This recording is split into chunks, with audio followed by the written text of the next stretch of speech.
everyone, Niklsun here, and welcome to Coming Soon Movie News with Niklsun. I'm your host, and on this show, every Monday, Wednesday, and Friday, we'll be going over all of the day's movie news, as well as going over what it means for the production in general, such as casting decisions, trailer announcements, director announcements, things like that. So, without any further ado, let's get started with today's Hot Topics.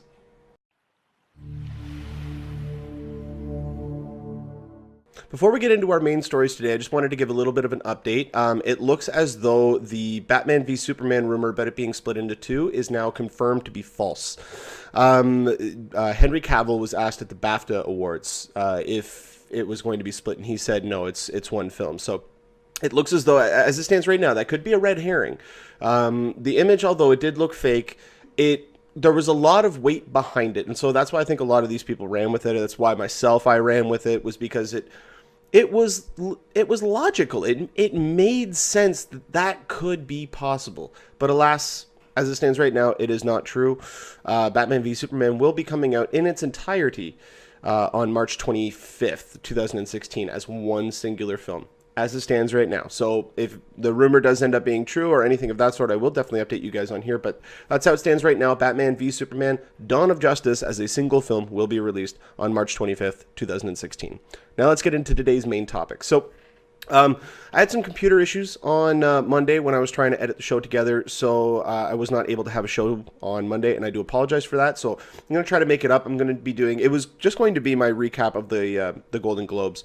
And with the exception of the massive upset that was Birdman losing, I'll get into it in my discussion when I talk about that, which will probably be uploaded either sometime tomorrow or it'll be on Saturday. So keep an eye out for that. When it does eventually come, I will post a note saying my Golden Globes recap is out, but that is the reason as to why I did not have an episode on Monday. So I do apologize about that. But Monday night, we got a brand new trailer for the Avengers Age of Ultron. And okay, I liked the trailer. It was too similar to the first one, but the one thing that I did like about it was the fact that, I was conflicted about this. I liked that we didn't get a lot of new footage.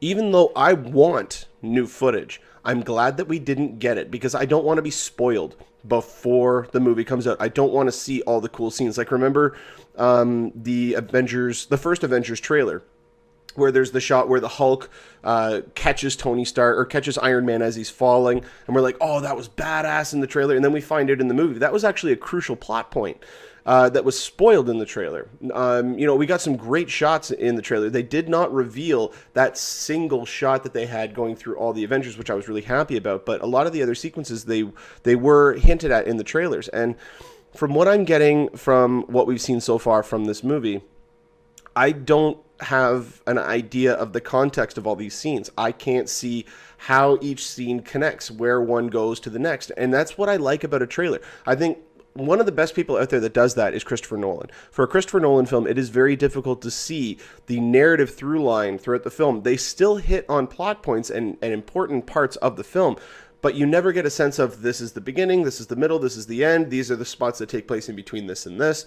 You can't piece that together from those types of films. And that's what I'm really liking about these trailers, is that we're not getting an abundance of footage. Now, that being said, the next trailer that comes out, which will be probably at the end of February, beginning of March, will probably showcase a lot more footage.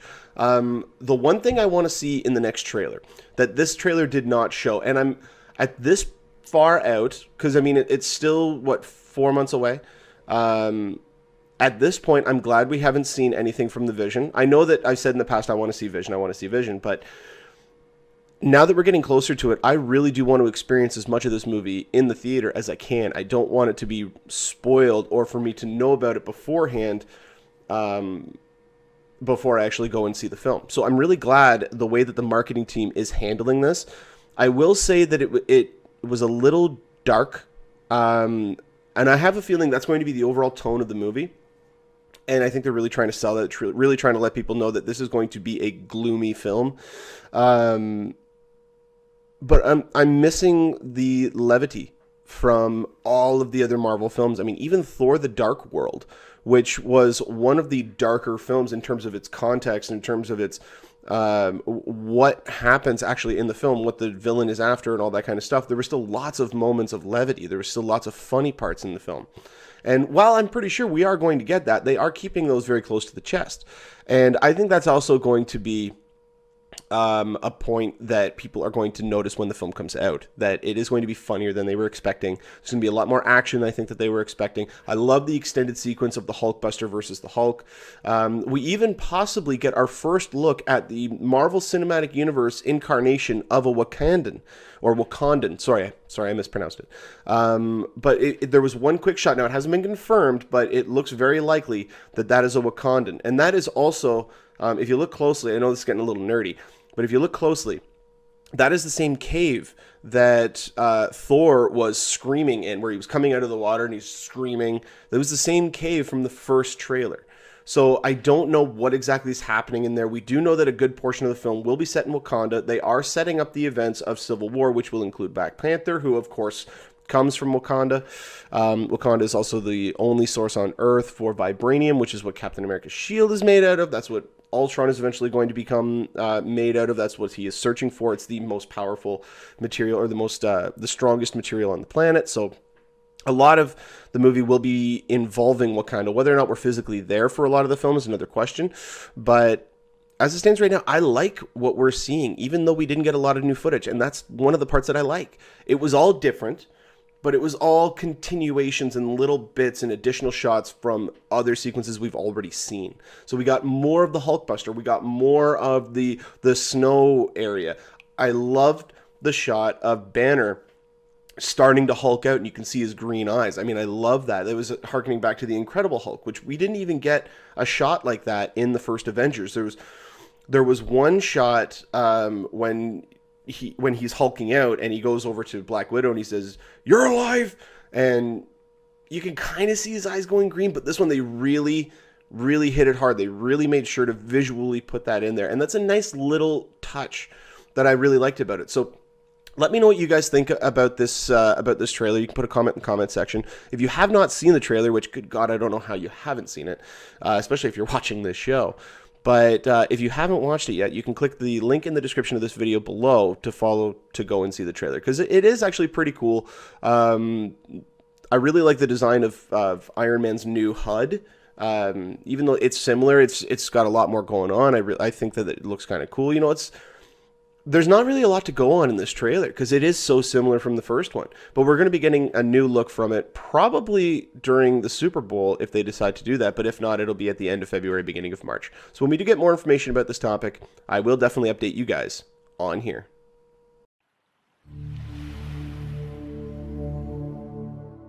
It looks as though Paramount has settled on who they would like to direct the upcoming G.I. Joe 3. Now, for a while, John M. Chu was originally signed on to direct the sequel. He directed G.I. Joe Retaliation, and he jumped off of that either because there was significant delays with the script. We don't know a lot about what happened in the background.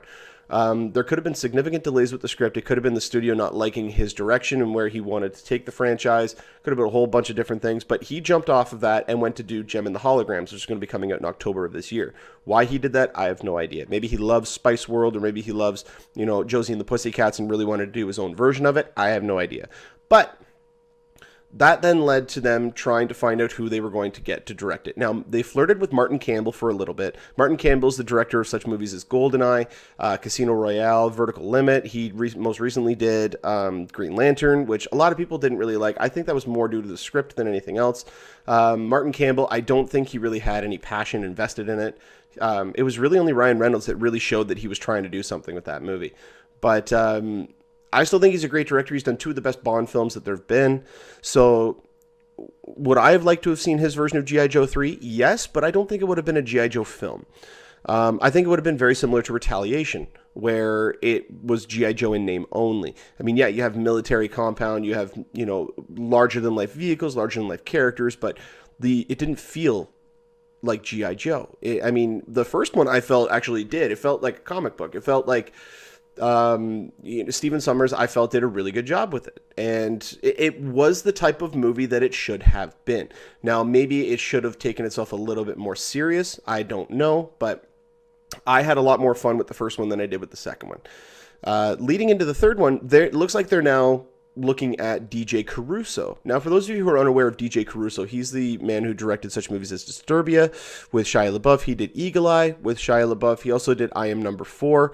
And he did a movie recently, and I can't remember the name of it, but it just kind of flew under the radar. Now, Disturbia was the movie that put Shia LaBeouf on the map for me as someone who could be a legitimate actor, because I mean, you look at Even Stevens and even Holes before that, and, I mean, he was serviceable. I mean, he even did the Battle of Shaker Heights, which was a Project Greenlight film, and then Disturbia came along, and just that first scene of him fishing with his father, and then the subsequent car accident, I really felt like he was the type of guy who could carry a film.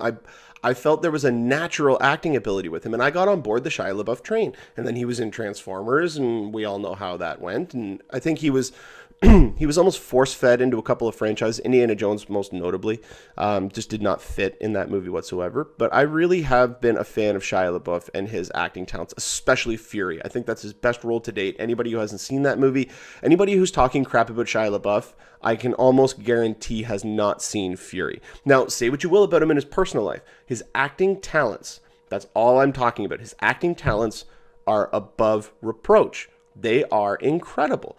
And DJ Caruso is one of the people responsible for helping guide him, because he was in 2 of his earlier films. He had him in Disturbia, which really kind of, to me, put him on the map. That came out a few months before Transformers did. And he also did Eagle Eye, which I felt separated him away from being the kid. He played a character who was older than he actually was. I think he was playing like a 26 or 27-year-old when he was only 22 or 23. So, I mean, he was playing somebody older. He was playing somebody more seasoned. It was more of a mature content that was in the movie. Like, the stakes were higher. Everything about it I felt was a lot better, and it really showed his range. And a lot of that, in my personal opinion, was due to DJ Caruso's direction, because he is an actor's director. Especially if you watch I Am Number 4. A lot of people give that movie crap, but if you really watch it without the expectations of it being an action, like, it was sold improperly. It was marketed incorrectly because it wasn't the action adventure that we were promised. It was more of a film of discovery, and him not only discovering his own powers and his own destiny, but it was also what his feelings are, and kind of going through a teenager's set of puberty, and just going through those changes in his life. And I felt that it was really well directed. And I feel that DJ Caruso coming on board of a G.I. Joe film could really add something to it. I really think we could get more of an ensemble film. I think he could really take advantage of The Rock's charisma and really utilizing that in a positive light. I think you could surround him with some better actors, get him some... if they could find a way. And to me, it would be absolutely dumb if they did this, but... to find a way to bring Channing Tatum back in, because those were some of my favorite sequences from G.I. Joe Retaliation. The scene where they're playing video games, and then even just when they're talking right before the attack on their base, I felt those were the scenes that worked for me. The one character that didn't work for me, and maybe it's just because he's been phoning it in for years, was Bruce Willis as the original Joe. And as far as I'm aware, The Rock, Ray Park, who played Snake Eyes, and Bruce Willis are the only ones who are expected to come back. I don't know about Adrian Palicki. Who else was in that movie? DJ Controna, or whatever his name was. I don't think he'll be coming back. He hasn't really had anything since G.I. Joe to really talk about or really be measured. But I'm on board with Caruso. I really am. I want to know what you guys think. If you think he's a good fit, if whether or not you've enjoyed his previous films, if you haven't liked them. I think it could work, but again, the G.I. Joe franchise is one that's been struggling, and I think one thing to save both this and the Transformers franchise is to get them to do a big crossover film. Now, that's just a fanboy in me. I know the movie wouldn't work. It wouldn't make sense. You wouldn't be able to give... now, that being said, the Transformers movies, one of the things that are the problems with them is they focus too much on the human characters, but if you replace the human characters in there with G.I. Joe characters, then you could at least be servicing both ends. It could work. It'd be inherently silly. It would be terrible. And as long as Michael Bay stayed as far away from it as he could, at least if he was on as a producer and somebody came in and said, okay, Mike, you can be a producer, as long as this movie does not cross 125 minutes. It has to stay under 2 hours and 5 minutes. If Michael Bay was given those restraints, I think he can make a hell of a film. I think he could, especially produce-wise. Like, I mean, you look at Ninja Turtles, and that movie needed about 15 to 20 minutes more, especially of character development, because they didn't do anything. It was all just visual. And the Transformers movies are all just visual, but they're too long. So I think that, having DJ Caruso come in here and doing this could be the right next logical step, but the only other thing I could see saving this franchise would be a crossover with Transformers. But let me know what you guys think in the comment section. Let me know if you think it's a good idea, if you like DJ Caruso as the director, or if you'd rather them just say, you know what, we're doing Transformers versus G.I. Joe, and that'll be coming out in 2019, which I think would be absolutely incredible. It would be inherently stupid. It wouldn't make sense. It would be a visual treat for the eyes, as long as Michael Bay stayed away from it. But that's just my opinion. Let me know what you guys think in the comment section below. And if we do get more information about this, I will definitely update you guys on here.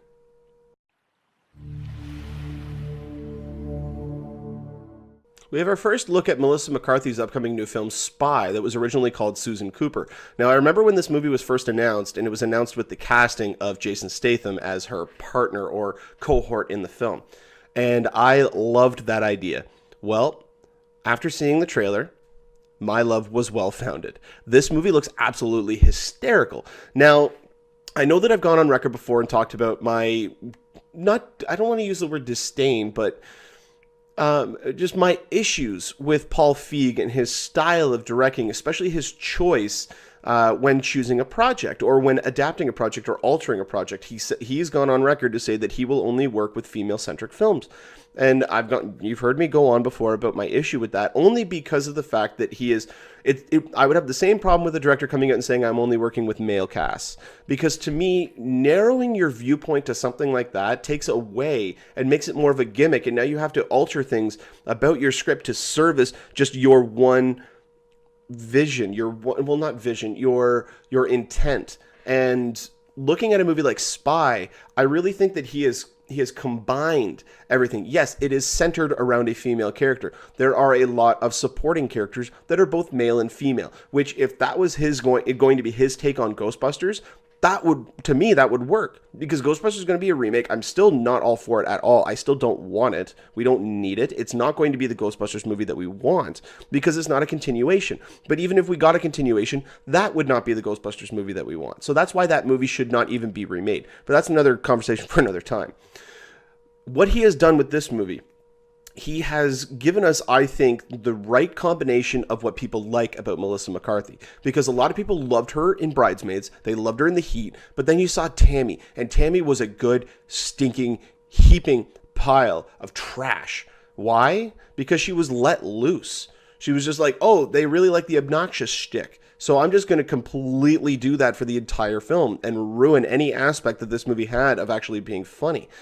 And what they've done with this is they've really dialed it back, and they've had her be a more serious, logically thinking individual while still spouting those one-liners, which are really funny. Like the scene at the dinner table with her friend, where she's just like, give up on your dreams, Susan. My mom used to write that in my lunchbox. Like, like that to me is hysterical. And she's being earnest. She's being quote unquote normal, or whatever terminology you would like to use.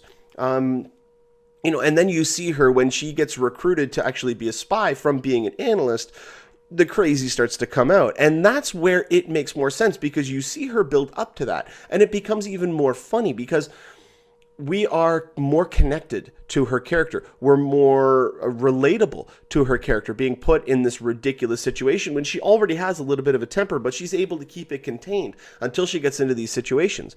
I'd much prefer the Red Band trailer, but I think almost every time a Red Band trailer is better. They're not constrained. They're not having to edit it or remove certain aspects of it. Like the scene where Jude Law accidentally shoots the guy in the head. I thought that, are you kidding? There's so much pollen in here.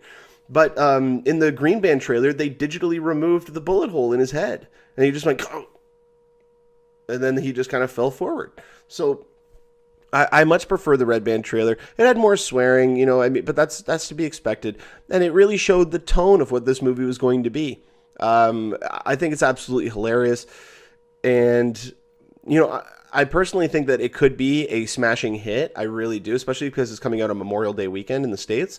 So yeah, I'm on board with it. Let me know what you guys think. Are you tired of Melissa McCarthy? Because up until this point I was. And this movie has kind of reeled me back in a little bit. This trailer, at least, this first look, the movie could be utter garbage. With Paul Feig behind it, I mean, his track record so far has been pretty good. So we'll just have to wait and see. But I really do think that this could at least bring her back into the sense of, okay, if she's going to be in another movie, I might really start to look forward to that. But as it stands right now, I'm really looking forward to this. I think Spy could be the breakout comedy of the summer. We got Spy and we have Ted 2. So this summer already is lining up to be a pretty successful year for really good comedies. Let me know what you guys think in the comment section below. It's going to be opening up on May 22nd, 2016. If we do get any more information about Spy, I will definitely update you guys on here.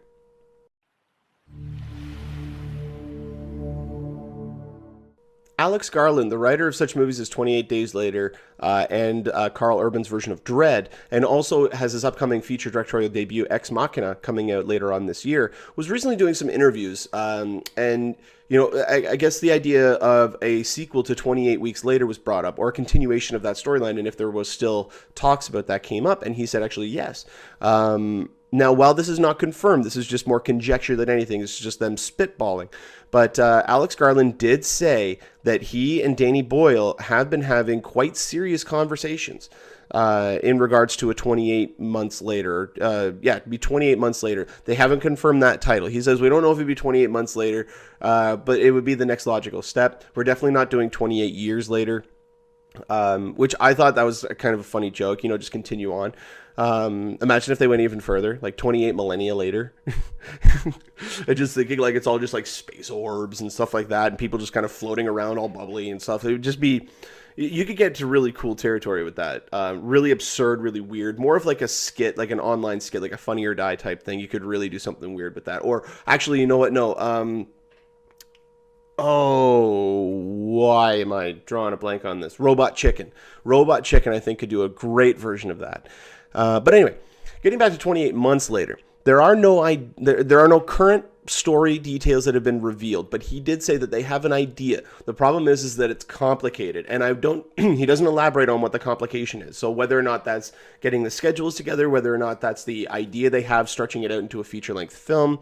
For those of you who may not even remember, Jeremy Renner was one of the main actors in 28 Weeks Later. So, I mean, these movies do sprout very good talent. And they do have stuff that's worth watching. I especially love the helicopter blade sequence in 28 Weeks Later. That was absolutely disgusting, but oh my God, was it cool. So yeah, I mean, where would I like to see it go? I would like this to become more global. I really did like how the stakes were raised from 28 Days Later to 28 Weeks Later. 28 Days Later really focused on a small-knit group that ended up finding a compound. The second one was more about the military reestablishing a perimeter within the city of London and actually having people move back in to horrific events starting to happen. And then they had to napalm the whole city. That was a really cool sequence. But then the movie ends in Paris at the Eiffel Tower with all these zombies. They don't call them zombies in the movie, but all these zombies running towards the Eiffel Tower. And I really want them to see them go more global. I want to see the effects of this happening all around the world. Now, by that, I do not mean I want to see World War Z. I do not want it to become this massive action franchise, although these movies do have action in them. I really want them to retain the horror aspect. I really want them to retain the terrifying notion. Like this, one of my favorite sequences in the original movie was the sequence when they were in the apartment building, when they went to Brendan Gleeson's apartment. That whole segment of the movie is one of my favorite parts of the entire first film, just because it's more of a character moment, yet there's still terror. You are still scared for these people, and that's what I think a lot of people connected to in the original one. So I would really like them to see them return to that with 28 months later. Could they do it? I don't know. With it being 28 months, that's 2.5 years later, it could work. You could have it be set globally. You could have it be set.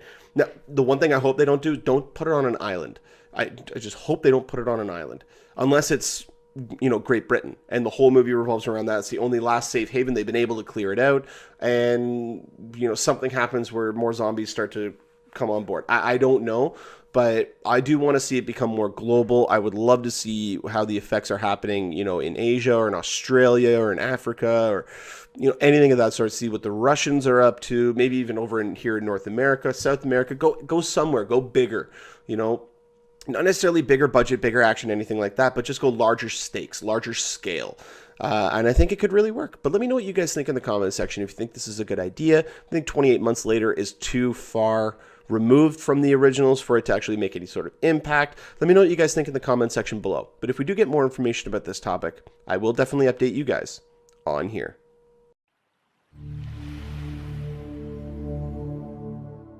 It looks like there's a possibility we may be getting a reunion of Gone Girl of sorts. It looks as though David Fincher, Ben Affleck, and Gillian Flynn are in talks, or maybe not even in talks, maybe just having discussions, which I know sounds the same thing, but they are different, to be remaking Alfred Hitchcock's Strangers on a Train. Now, this, to me, a lot of people, I've been reading a lot of comments about this, and a lot of people are going off the wall saying like, oh, of course, Fincher, he's remaking something else. The guy's not original and stuff like that. And I went, not original? Okay, first off, Seven was original. Even though a lot of his other works have been adaptations, his way of directing, his style of directing, and his films on their own are always unique. Even if they are an adaptation, nobody could match him. He has his own singular style in terms of the music, in terms of the editing, in terms of the shot, the color palettes that he uses, the composition of everything in his film. I mean, even just go online and watch the visual effects breakdown of Gone Girl, a movie that you wouldn't think would have very many, if at all, any CGI work in that film. Has a surprising amount. I had no idea that house was shot with green screen. Like, so innocuous that even a shot that is in the background that's so blurry you can't even make it out. They even removed the green screen and put a very blurry picture of like a tree or grass or something like that. Like, he goes that far with his storytelling to make sure that he captures whatever he needs to in a shot. Martin Scorsese is very similar with that. If you watch the visual effects reel for The Wolf of Wall Street, he just shoots wherever he wants and composites the shot in the editing room with CGI, with additional location shooting and stuff like that. Just composites the shot. So I am an advocate where I do think that David Fincher is a very original director. Even though he may be taking the stories from something else, he is putting his own unique spin on it, and it's his vision of what he wants to tell. The Girl with the Dragon Tattoo notwithstanding. That, to me, even though I really did like his version, I didn't feel that there was any reason for him to do it, because the original version already did have a David Fincher-like feel to it. It was a very similar type of style. There were obviously differences, but there was a through line through it. You could sense that it already kind of had, it was almost like it already had his fingerprints on it. But him coming on board Strangers on a Train, this could be absolutely fascinating. Now, this is the rumored plot that would entail. Now, the original was about, I believe it was a tennis coach or a tennis star. Ben Affleck would likely be playing the main actor, and he would play a movie star who is on an Oscar campaign, whose private plane breaks down, and he has to hitch a ride with a wealthy stranger back to Hollywood. Now, very similar to the setup of the original, where it's on a train instead of on a plane. Maybe he has to go on the train. We don't know. Again, this is all just kind of rumor and conjecture right now, but it's still really fascinating. That's why I want to talk about it. And one of the biggest aspects to me that could really make this work, if Ben Affleck signs on, if this is legitimate, if Gillian Flynn is writing the script, David Fincher's directing, Ben Affleck signs on, the biggest question mark to me, who is going to play the stranger? Now, anybody who's seen the original knows that it has to be somebody who's enigmatic, somebody who can captivate the audience, get you to like him, but also hate him at the same time. And the only person that I could think of, somebody who's been dying to play a role like this for a long time, is Tom Hanks.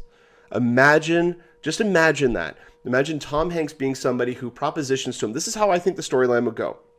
The incident happens. He has to go with this other gentleman, and during their flight or their train ride or whatever the case is, they start talking, and he's aware that, I'm on a campaign. I'm trying to get the Oscar nomination for my role in whatever movie, and the stranger could be somebody who is very influential within Hollywood, somebody who sits behind the curtains that a lot of people don't know, and he says, "Okay, I have a proposition for you. I will guarantee you the Academy Award. Not only the nomination, I will guarantee you the award if you do this." And then it could be that, okay, well, he's about to go and do it. He says, you know what, I'll definitely do it. It's somebody who's innocuous. Nobody knows about them, whatever the case is. Somebody who's bothering this person. But then maybe he backs out. Maybe he says, no, I'm not going to do this. Maybe he recognizes the person. Maybe he knows them. Whatever the case may be. And then it's a great cat and mouse game between these two about the one guy saying, you know what, well, I'm just going to go and I'm going to do this, and I'm going to kill this person and make it look like you did it. And it's great cat and mouse. That's the genre that David Fincher thrives in. And I really think that he could bring something really cool and unique. This movie also came out 64 years ago now. It was 1951 that this movie came out. So it is... There is time for a remake. You can remake this movie. As long as you don't do what Gus Van Sant did in the 90s and do a shot-for-shot remake. Because that Psycho remake was absolutely terrible. But then you look at something like Bates Motel. While still not a remake of Psycho, it is still set within the same world. And it's still done really, really well. So this can work. Remaking or revisiting a Hitchcock classic is not sanctimonious. It's not going against the grain. It's not going to piss off as many people as I think, especially if you get somebody like David Fincher involved. Again, going back to that name, if Michael Bay was going to remake an Alfred Hitchcock movie, you would have everybody, I think even myself included, picketing. Because no, there is no reason. There's nothing that he's going to be able to bring to that. None of his movies will need any sort of Michael Bay influence. But you get somebody with David Fincher. You get his visual style, you get his understanding of character, his understanding of shot composition, and his understanding of key timing.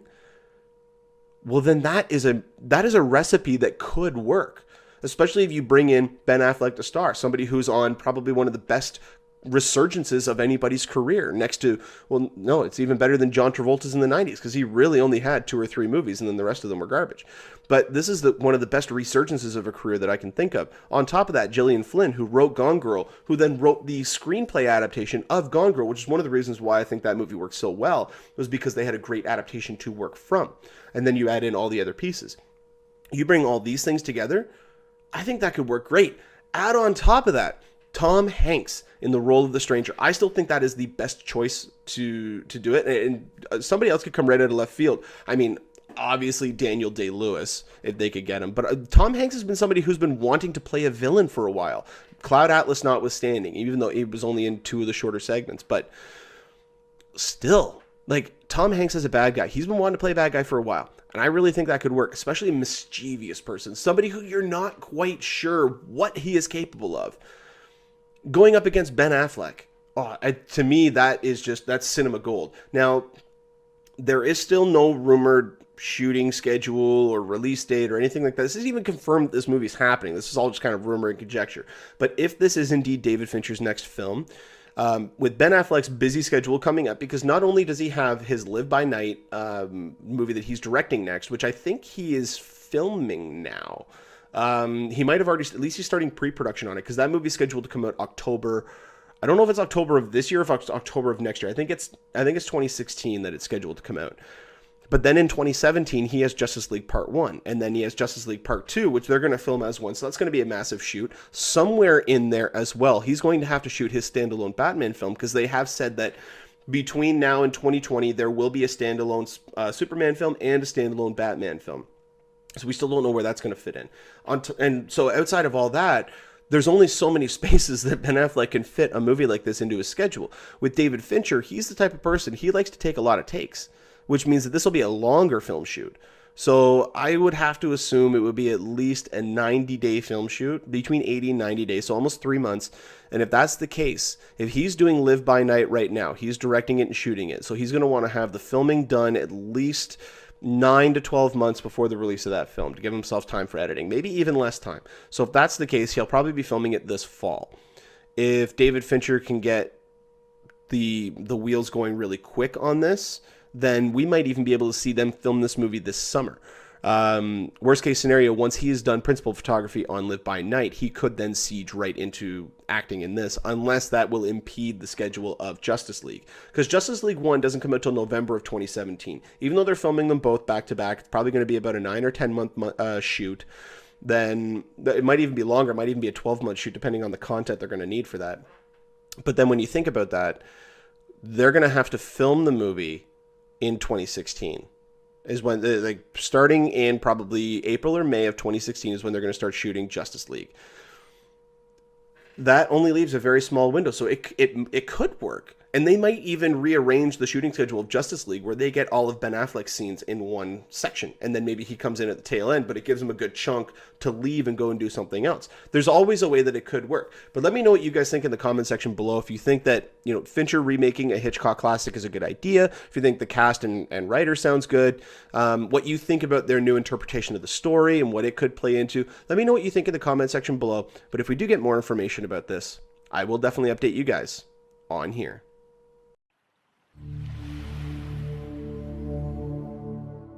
Well, that'll about do it for us here on Coming Soon Movie News with Niklsun. Thank you so much for watching. You guys have been a great audience. Go ahead and click the subscribe button there in the bottom corner. You can get updates whenever we post a new video. You can also follow me on Twitter at Niklsun, Niklsun, for all of your movie updates. And also give us a like on our Facebook page at facebook.com/movie news with Niklsun. If you ever have a topic or a question you'd like to have talked about on this show, you can go ahead and put a comment in the comment section, or you can email us at movienewswithniklsun@gmail.com, and we'll try to answer them on every Friday episode. But until next time, you guys enjoy the rest of your day. Take care.